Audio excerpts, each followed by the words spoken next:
पाठशाला में अब वर्ल्ड बैंक की उस रिपोर्ट का चैप्टर जो बता रही है कि 2024 कौन जीतेगा भारत में, और इसमें आपको यह भी बताऊंगा कि पीएम मोदी ने ऐसा क्या किया जिससे बड़े बड़ों का कैलकुलेशन बिगड़ गया।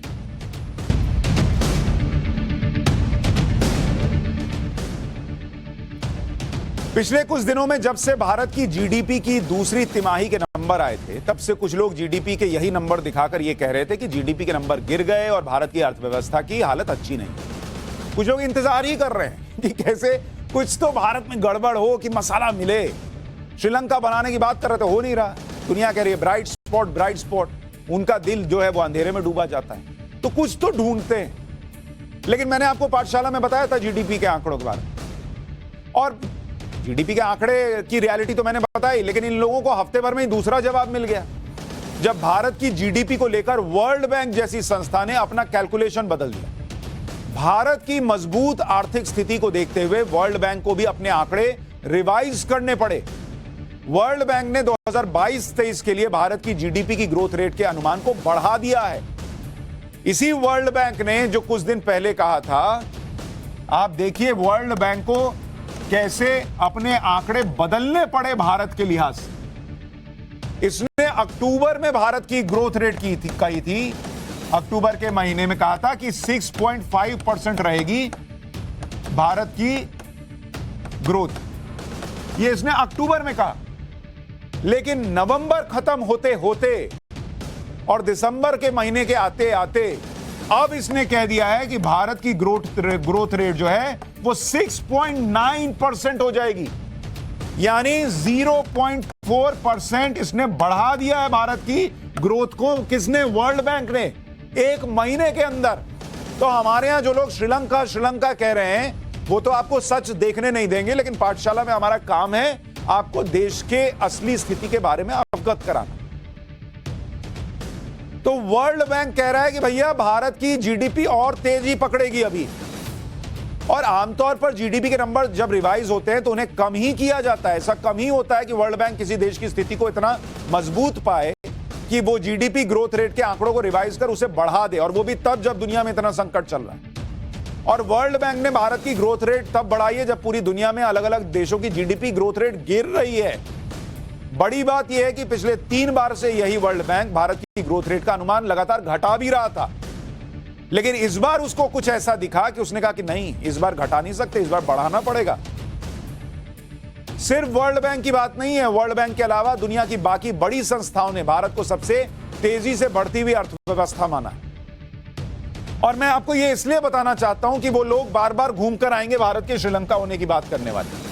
आईएमएफ कह रहा है 6.8 भारत की ग्रोथ रेट रही, वर्ल्ड बैंक 6.9 कह रहा है, फिच कह रहा है 7%। मूडीज एक और एजेंसी, उसका कहना है भारत की growth rate 7%। Morgan Stanley MS ये भी कह रहा है 7%। S&P एक और संस्था वो कह रही है 7%। गोल्डमैन सैक्स GS ये कह रहा है 5.9%, और अपना आरबीआई कह रहा है 6.8%। यानी हर जगह भारत तेजी से आगे बढ़ेगा, इसके दावे किए जा रहे हैं। और ये कोई मूर्ख लोग थोड़ी बैठे हैं यार, इनको कोई और काम नहीं है क्या कि जबरदस्ती अरे चलिए नरेंद्र मोदी की थोड़ी तारीफ कर दे, भारत की तारीफ। ऐसा थोड़ी होता है, दिखता है तो लोग बोलते हैं। वर्ल्ड बैंक ने भारत की जीडीपी ग्रोथ रेट क्यों बढ़ा दी, उसने इसकी वजह भी बताई। वर्ल्ड बैंक के मुताबिक दुनिया की दूसरी अर्थव्यवस्थाओं के मुकाबले भारतीय अर्थव्यवस्था पर ग्लोबल चैलेंज का विपरीत असर कम दिखाई दे रहा है।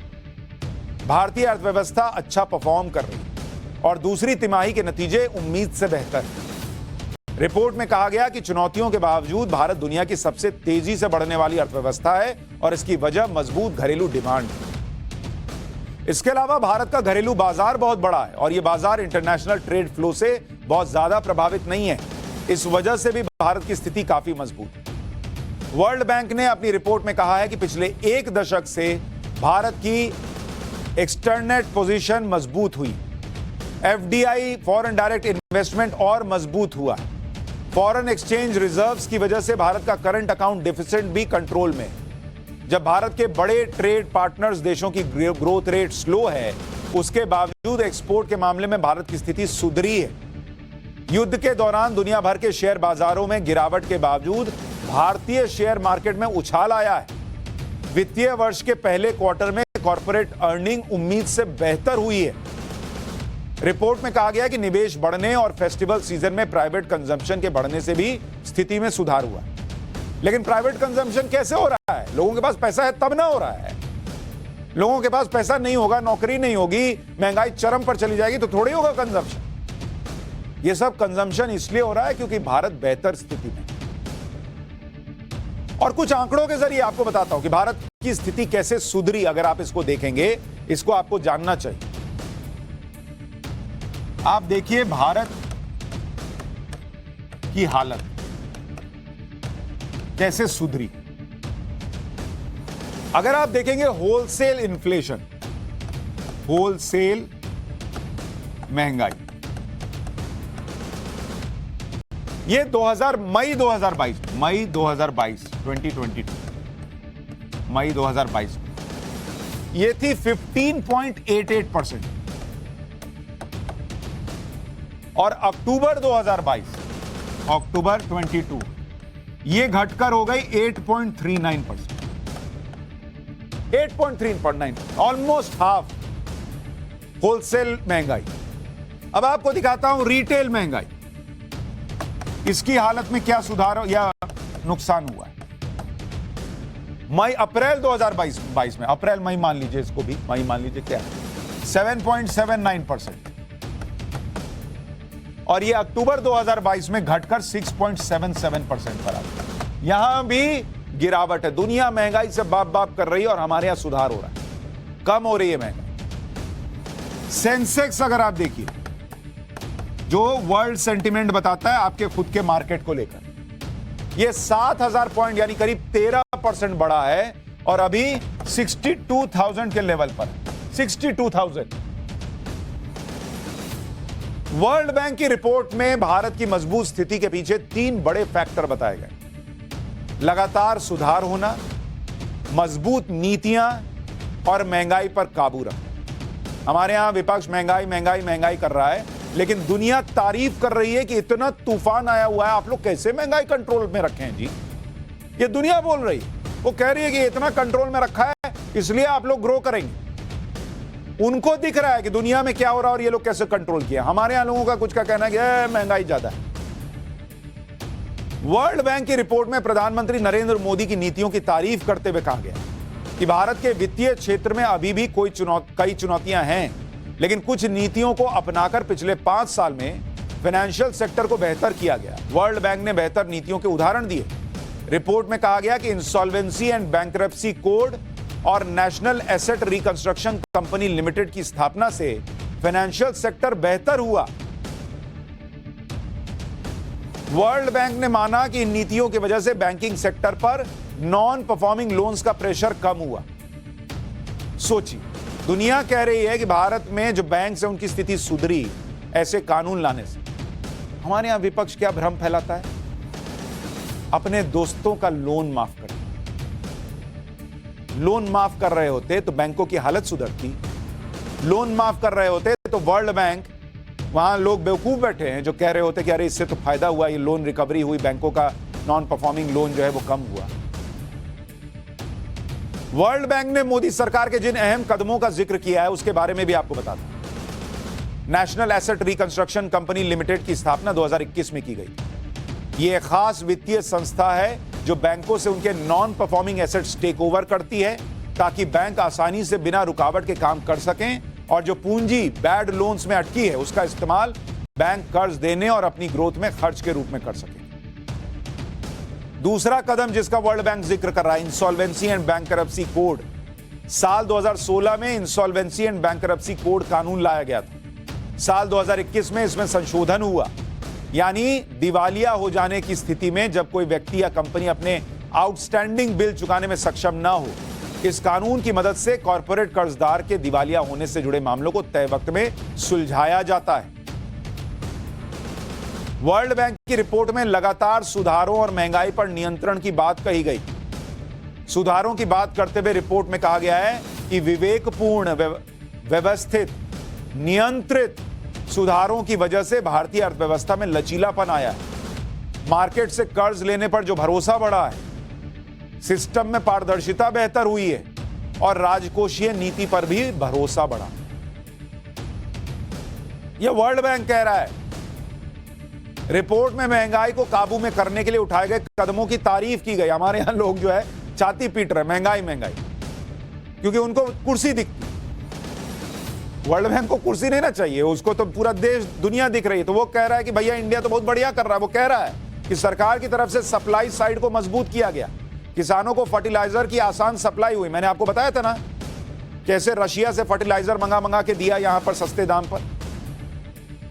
गेहूं और चावल के निर्यात पर रोक, इससे फायदा हुआ, यहां कमी नहीं हुई। यह भी मैंने आपको पाठशाला में बताया था। जो मैं बता रहा हूं वही वर्ल्ड बैंक भी बता रहा है। ऐसा नहीं है कि वो पाठशाला देख के बता रहा है, लेकिन यही बेसिक है, यही सच्चाई है। तो कैसे छुप जाएगा? एडिबल ऑयल का पर इंपोर्ट ड्यूटी को घटाकर फूड इन्फ्लेशन काबू में किया, यह भी मैंने बताया था ना। मैं भी वर्ल्ड बैंक में नौकरी कर सकता हूं। तो यह है भारत की स्थिति। लेकिन वर्ल्ड बैंक की रिपोर्ट में भारत में महंगाई का भी जिक्र किया गया। 2022-23 में अनुमानित महंगाई दर 7.1%, 2023-24 में अनुमानित महंगाई दर घटकर 5.2%। यानी वर्ल्ड बैंक को लग रहा है यह महंगाई और कंट्रोल में आ जाएगी। दुनिया की बाकी बड़ी अर्थव्यवस्था की तुलना में भारत कितना मजबूत है, इसका एक और उदाहरण आपको बताता हूं। वर्ल्ड बैंक की रिपोर्ट के मुताबिक अगर अमेरिका में ग्रोथ रेट 1% गिरती है तो भारत की ग्रोथ रेट 0.4% गिरेगी, जबकि दूसरी इमर्जिंग इकोनॉमीज की ग्रोथ रेट 1.5 गुना गिर जाएगी। आसान शब्दों में अगर आपको कहूं, चूंकि अमेरिका एक बड़ी अर्थव्यवस्था है, तो वर्ल्ड बैंक कह रहा है कि अगर यूएस को 100 रुपए का घाटा होगा तो वर्ल्ड बैंक कह रहा है कि भारत को घाटा कितना होगा इसके वजह से, 40 रुपया का हो भारत का घाटा। जबकि दूसरे देशों को जो इमर्जिंग इकोनॉमी है उनका घाटा कितना होगा आपको पता है? 150 रुपया। अमेरिका का 100 रुपया का घाटा उनके लिए 150 रुपये का घाटा बनेगा, लेकिन हमारी स्थिति इतनी मजबूत है कि हमको मात्र 40 रुपए का घाटा। यह है भारत की मजबूत स्थिति। वर्ल्ड बैंक की रिपोर्ट में भारत के लिए एक और बड़ी बात कही गई। वर्ल्ड बैंक ने माना कि भारत सरकार अपने राजकोषीय घाटा, फिस्कल डेफिसिट जिसको कहते हैं, इसके अपने 6.4% के टारगेट को करंट फाइनेंशियल ईयर में हासिल कर ले। राजकोषीय घाटे तब होता है जब सरकार अपनी कमाई से ज्यादा खर्च करती है। रिपोर्ट में कहा गया है कि फ्यूल पर टैक्स कम करने के बावजूद सरकार का रेवेन्यू कलेक्शन, खासकर जीएसटी कलेक्शन बढ़ा है। इस वजह से राजकोषीय घाटे के टारगेट को भारत सरकार हासिल कर सकती है। फर्टिलाइजर और फूड सब्सिडी पर ज्यादा खर्च के बावजूद भी राजकोषीय घाटे के टारगेट को पूरा कर लिया जाएगा। रिपोर्ट में दावा है कि भारत सरकार का रेवेन्यू 9.5% बढ़ा है, जबकि खर्च 12.2% बढ़ा। वर्ल्ड बैंक ने यह भी माना कि दुनिया की उभरती अर्थव्यवस्थाओं में मंदी की वजह से भारत को फायदा होगा। भारत विकल्प के रूप में निवेश का ज्यादा आकर्षक स्थान बनेगा। भारत सरकार भी प्रोडक्शन को बढ़ाने के लिए इन्वेस्टमेंट इंसेंटिव्स देगी और अलग अलग क्षेत्रों में विदेशी निवेश को बढ़ाने के लिए राजकोषीय उपाय करेगी। दुनिया की सभी बड़ी वित्तीय संस्थाएं यह मान चुकी हैं कि आने वाला वक्त भारत का है। हमारे यहां कुछ लोग मानना नहीं चाहते, न माने, उनके मानने न मानने से इस देश में अब फर्क पड़ना भी बंद हो गया। लेकिन दुनिया मान रही है और भारत का एक बड़ा हिस्सा मान रहा है कि भारत मजबूत स्थिति में है और इसे मिलकर मजबूत बनाना है।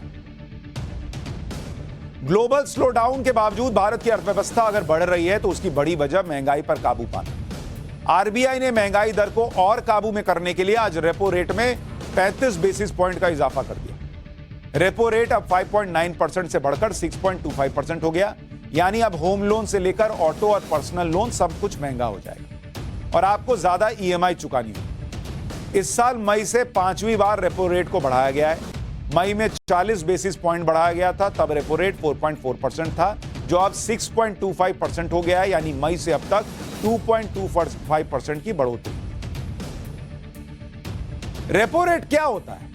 इसके बढ़ने से आप पर क्या असर पड़ेगा ये भी समझिए। रेपो रेट का फुल फॉर्म है रीपर्चेजिंग ऑप्शन। जब हम बैंकों से लोन लेते हैं तो हमें ब्याज देना पड़ता है, इसे कॉस्ट ऑफ क्रेडिट कहा जाता है।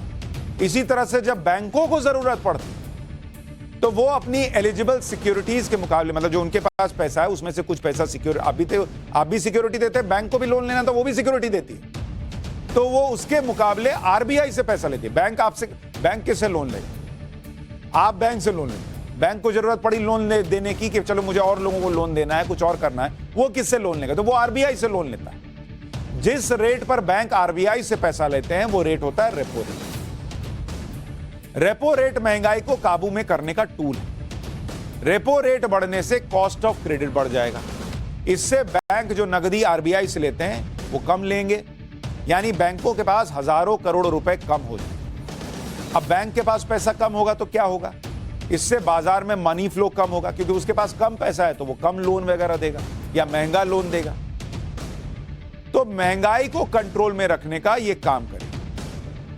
इसे अगर अलग तरीके से समझाऊं, सिस्टम में जब मनी फ्लो ज्यादा होता है यानी लिक्विडिटी ज्यादा होती है तो पैसा आसानी से कम ब्याज पर मिल जाता है। सिस्टम में पैसे की अधिकता होने से बाजार में सामान खरीदने वाले भी ज्यादा हो जाते हैं। सामान तो सीमित है, आपके पास पैसा भर भर के है, लेकिन उसकी कीमत कम सप्लाई और ज्यादा डिमांड की वजह से ज्यादा हो जाती है। खरीदने वाले ज्यादा हैं, पैसा ज्यादा है, सप्लाई कम है, महंगाई बढ़ने लगती है। जब सिस्टम से अतिरिक्त रकम कम होगी तो जो लोग लोन की उपलब्धता से बिना जरूरत के सामान खरीदने लगते हैं वो खरीदारी कम हो जाएगी। अनाप शनाप लोग नहीं खरीदेंगे, लोन ले लेके नहीं खरीदेंगे क्योंकि ईएमआई चुकाना महंगा होगा। यानी आर्टिफिशियल डिमांड कम हो जाती है और महंगाई पर लगाम लग जाती है। तो जब सरकार ने रेपो रेट घटाया था तो इसलिए घटाया था ताकि जिस दर पर लोन आपको मिलता है वो सस्ता हो, आप लोन लें, आप सामान खरीदें। जो कोरोना के बाद अर्थव्यवस्था का पहिया रुक गया था वो चलना शुरू हो जाए। अब वो गति पकड़ चुका है, रफ्तार में है। अब लोगों के पास अपना पैसा भी है, लोन का पैसा भी है, वो ज्यादा खर्च कर सकते हैं तो डिमांड बढ़ेगी, सप्लाई कम होगा तो महंगाई बढ़ सकती है। तो इधर रेट बढ़ा दिया, कम लोन लो, महंगाई कंट्रोल में रखो। आरबीआई ने ऐसा इसलिए किया क्योंकि महंगाई दर को तय टारगेट के नीचे लाया। आरबीआई के मुताबिक महंगाई दर की रेंज 2 से 6% होनी चाहिए। अक्टूबर में ये 6.7% है। आरबीआई का अनुमान है कि मार्च 2023 तक ये 6% के नीचे महंगाई दर भारत में आ जाएगी। तो इसलिए भारत की अर्थव्यवस्था का जो स्वास्थ्य है, जो हेल्थ, वो तो दुनिया कह रही है कि ठीक चल रहा है, लेकिन आप